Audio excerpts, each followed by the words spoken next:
নমস্কার।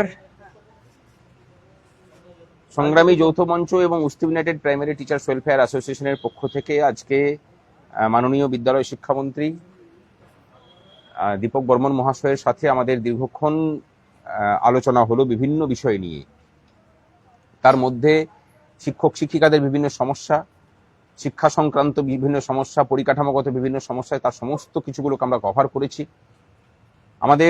আমি প্রথমে প্রাথমিক শিক্ষার বিষয়টাকে বলি যে প্রাথমিক শিক্ষার পরিকাঠামোগত বিষয় নিয়ে দীর্ঘক্ষণ আমাদের কথা হয়েছে। পরিকাঠামোগত দুর্বল স্কুলগুলোকে চিহ্নিত করে তাদের লিস্ট জমা করার জন্য আমাদেরকে বলেছেন, আমরা বলেছি যে সেটা আমরা করে দেব।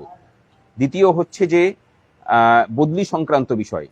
মাননীয় মুখ্যমন্ত্রী বিদ্যালয় শিক্ষা দপ্তরকে বলেছেন যে কোনো প্রাথমিক বিদ্যালয়েই 4 জনের নিচে কোনো শিক্ষক শিক্ষিকা রাখা যাবে না। এমতো পরিস্থিতিতে আমরা বলি যে এই নির্দেশকে উপেক্ষা করে 2 জন শিক্ষককে রেখে পরে বাকিদেরকে তুলে নেওয়ার কাজ কিন্তু শিক্ষা দপ্তর করছে। তাহলে নির্দেশ দিন। উনি আমাদের বৈঠক চলাকালীনই উনি আধিকারিকদেরকে নির্দেশ দিয়েছেন যে আমরা তো বলেছিলাম যে মিনিমাম 3 জন শিক্ষককে রাখতেই হবে, তার নিচে কোনো বিদ্যালয়ে 3 জনের নিচে শিক্ষক যেন না হয় প্রাথমিক বিদ্যালয়ে, সেটা দেখতে হবে। আজ আমাদের এই ট্রান্সফার সংক্রান্ত বিষয় নিয়ে আমাদের সংগঠনের পক্ষ থেকে আলাদা এসওপি আমরা জমা করেছি, তার বিশদ তথ্য আপনাদের কাছে তুলে দেব। আমরা কথা বলেছি নোশনাল নিয়ে, নোশনালের বিষয়ে বিশদ কথা হয়েছে। উনি বলেছেন যে মাননীয় মুখ্যমন্ত্রীর সাথে ওই নিয়ে কথা বলতে, আর কেসটাকে দ্রুত মানে মুখ্যমন্ত্রীর সাথে কথা বলে এই সমস্যা সমাধানের জন্য উনিও উদ্যোগ নেবেন এবং আমাদেরকেও ব্যবস্থা গ্রহণের নির্দেশ দিয়েছেন। আমরা সেই মোতাবেক কাজ করব। আমরা সিলেবাস কমিটিতে প্রাথমিক শিক্ষকদের না থাকা নিয়ে কথা বলেছি, সেই নিয়ে কথা হয়েছে যে প্রাথমিক শিক্ষকদেরকে সেখানে নিয়োগ দেওয়া হবে। কথা হয়েছে যে যাতে করে দূরবর্তী জেলায় যারা পোস্টিং আছেন বা নিজের জেলাতেই যারা বহু দূরে যারা পোস্টিং আছেন, এরকম 2010 সালে শিক্ষক শিক্ষিকারা আছেন, 2014 সালে নিয়োগপ্রাপ্ত শিক্ষক শিক্ষিকারা আছেন, 2017, 21, 24, তাদের সবাইকে নিজের জেলায় ফিরিয়ে নিয়ে আসার কাজ শিক্ষা দপ্তর করবে। আমরা একটা সুনির্দিষ্ট প্রস্তাব দিয়েছি, তারা সেই প্রস্তাবে সম্মত হয়েছেন। ভবিষ্যতে সেই প্রস্তাব অনুযায়ী কাজ হবে এবং নতুন নিয়োগের পূর্বে তাদের সকলকেই নিজের জেলাতে যাতে ফিরিয়ে নিয়ে আসা যায় তার জন্য আমরা অনুরোধ করেছি। তিনি কথা দিয়েছেন যে তাদের সবাইকে নিজের জেলাতে ফিরিয়ে নিয়ে আসা হবে। আমরা কথা বলেছি ইয়ের বিষয় নিয়ে, 2012 টেট সার্টিফিকেট এবং 2017 টেট সার্টিফিকেট নিয়ে উনি সম্মত হয়েছেন, বলেছেন যে এটা আমরা ব্যবস্থা করে দিচ্ছি। আমরা আই কার্ড, তারপরে স্যালারি স্লিপ, পিএফ স্টেটমেন্ট, এই সমস্ত কিছু নিয়ে কথা বলেছি, সেগুলো নোট নিয়েছেন, এগুলো উনি করবেন বলেছেন। আমরা স্পোর্টসের ক্ষেত্রে একটা ইন্টিগ্রেটেড সিস্টেমের কথা বলেছি, যে আমাদের যে বাচ্চাগুলো আছে সেই বাচ্চাগুলো যেন শিক্ষা দপ্তর টেক ওভার করে এবং তাদেরকে যেন একাডেমিতে রাখে, তার বিশদ আলোচনা হয়েছে। সেই বিষয়গুলোকে নিয়ে ওনারা কাজ করবেন সে কথা জানিয়েছেন। এবং টেটের বিষয় নিয়ে কথা হয়েছে। টেটের বিষয়ে আমরা সুনির্দিষ্ট প্রস্তাব দিয়েছি। আমাদের প্রস্তাব হলো যে 2010-এর পূর্বে প্রত্যেকটা রাজ্যে বা আমাদের রাজ্যে প্রত্যেকটা ব্যাচের নিয়োগের সময় যে পরীক্ষাগুলোকে নেওয়া হয়েছিল, সেটা প্রায় প্রত্যেকটা ক্ষেত্রে 100 নম্বরের পরীক্ষা হয়েছিল একাডেমিক্স এবং লিখিত পরীক্ষা নিয়ে। সেই পরীক্ষাটাকেই আইনগতভাবেই কিন্তু টেট সমতুল সার্টিফিকেট প্রদান করে এই ব্যবস্থা থেকে মানে সমাধান হতে পারে। এবার 29 জুলাই 2011-র আগে এই ব্যাপারটা ওনারা শিক্ষা দপ্তর বলেছেন যে সম্মত হয়েছেন, যে উনি সঙ্গে সঙ্গে নির্দেশও দিয়েছেন আইন দপ্তরকে কাগজ রেডি করার, কেন্দ্রীয় শিক্ষা দপ্তরকে লেখার জন্য। মুখ্যমন্ত্রীর সাথেও আলোচনা হবে। নোশনালের বিষয়ে বলেছি এটা নিয়ে ডিটেলসে, সুতরাং উনি মানে সমস্ত ব্যাপারটা এগ্রি করেছেন। আর সেন্সাসের ব্যাপারে কথা বলেছি। আমরা বলেছি যে একটা মধ্যপন্থা শিক্ষা দপ্তর অবলম্বন করুক। একদম অন ডিউটি দেব না এটা যদি বলা হয় তাহলে কাজ করা অসম্ভব হয়ে পড়বে। তার থেকে বরং শিক্ষা দপ্তর 2টো ধাপে যেহেতু সেন্সাসের কাজ হবে, এই 2টো ধাপে পার্ট করে অন ডিউটি দেওয়ার ব্যবস্থা করুক। এই সমস্ত বিষয়গুলোকে নিয়ে কথাবার্তা হয়েছে। আর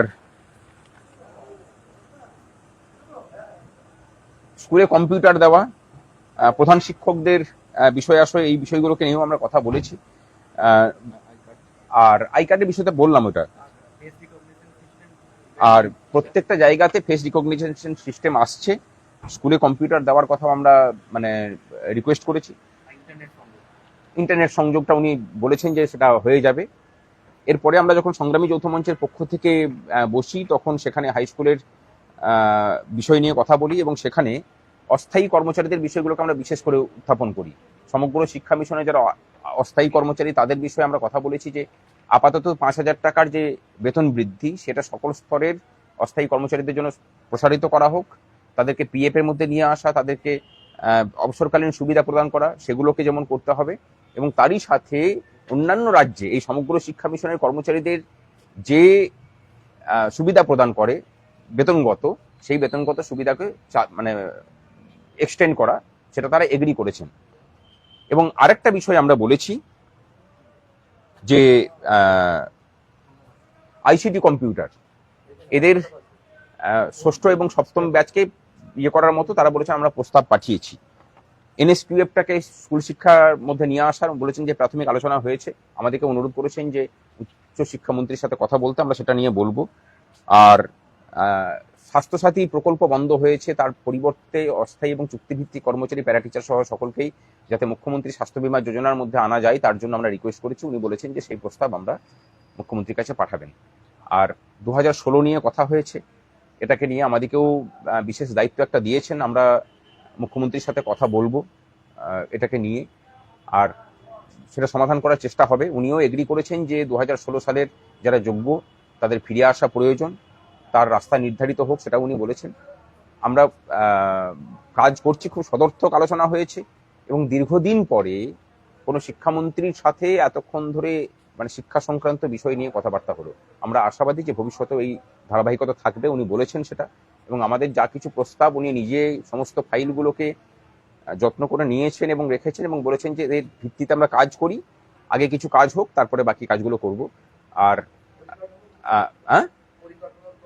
পরিকাঠামোগত ব্যাপারে বললাম, আমি বলেছি সবগুলোই কভার করেছি, কিন্তু হাই স্কুল এবং প্রাইমারি স্কুলের পরিকাঠামোগত যেসব ইস্যুগুলো আছে সেগুলো বলেছেন যে 5 বছরের মধ্যে পরিকাঠামোগত কোনো ইস্যু আশা করছি থাকবে না। আর লো এনরোলমেন্ট যেসব স্কুলে আছে সেই সব স্কুলের শিক্ষক শিক্ষিকাদেরকে অনুরোধ করেছেন যাতে ছাত্রছাত্রী বাড়ানো যায়, তার জন্য তাদেরকে উদ্যোগ নেওয়ার। মানে আমরা এটা কিন্তু সত্যি কথাই যে আমরা যদি সকলেই উদ্যোগ নিই যে ছাত্রছাত্রীদেরকে মানে বাড়াবো, সংখ্যা বাড়াবো, তাহলে কিন্তু রেশনালাইজেশনের যে সমস্যা সেই সমস্যার মানে উদ্ভবই হবে না। আর মিনিমাম 3 টিচার বা 4 টিচার যেটা মাননীয় মুখ্যমন্ত্রী বলেছেন, সেটা হলে তো রেশনালাইজেশনের কোনো সমস্যা আপাতত আমি দেখছিও না। আপাতত 3 টিচারকে ধরে এগোলে পরেও রেশনালাইজেশনের সমস্যা অনেকটা সমাধান হবে। হাই স্কুলের ক্ষেত্রে মানে কোনো স্কুলেই তাতে 70 জন স্টুডেন্ট থাকলেও সাবজেক্ট প্রতি একজন করে শিক্ষক রাখার বিষয়ে আমরা যে প্রস্তাব দিয়েছি তার সাথে শিক্ষা দপ্তর এগ্রি করেছে। এর যদি অন্যথা কোথাও হয়ে থাকে, উনি বলেছেন যে আমাদেরকে তার তথ্য দিতে, সেই মোতাবেক উনি ব্যবস্থা নেবেন। আর আমরা মুর্শিদাবাদে কয়েকটা জায়গাতে রাতারাতি শিক্ষক মানে ছাত্র শূন্য করে দিয়ে সেই শিক্ষকদেরকে পছন্দের মতো জায়গাতে পোস্টিং দেওয়ার কথা উল্লেখ করেছি। সেই বিষয়টাকে নিয়েও কিন্তু খুব সিরিয়াস মানে পদক্ষেপ শিক্ষা দপ্তর গ্রহণ করেছে। ছাত্রছাত্রীর উপস্থিতি বাধ্যতামূলক, আর ক্লাস 3 ছাত্রছাত্রীদের যে অডিট, সেই অডিটের বিষয়েও মানে উনি আজকে পরিষ্কার করে বলেছেন সমস্ত বিষয়টা। এটা প্রস্তাবটা খারাপ আমাদের মনে হয়নি। শিক্ষার ভবিষ্যতের উন্নতির জন্য বহুবিধ বিষয় নিয়ে আলোচনা হয়েছে, ভবিষ্যতে সেগুলো প্রকাশ পাবে আপনাদের কাছে। আলোচনা অত্যন্ত সদর্থক। আমরা চেয়েছিলাম যে আপনাদের বক্তব্যগুলোকে শিক্ষামন্ত্রী কাজ পর্যন্ত পৌঁছে দিতে, আমরা সেগুলোকে পৌঁছে দিয়েছি। আজ এটুকুই, ভালো থাকবেন। দীর্ঘক্ষণ বৈঠক হয়েছে, প্রায় সারাদিনই আমরা এখানে আছি, 2টো ধাপে বৈঠক হয়েছে। আবার যখন কথা হবে শিক্ষা সংক্রান্ত অন্যান্য বিষয় নিয়ে আমরা নিয়মিত যোগাযোগই থাকবো। ভালো থাকবেন সকলে।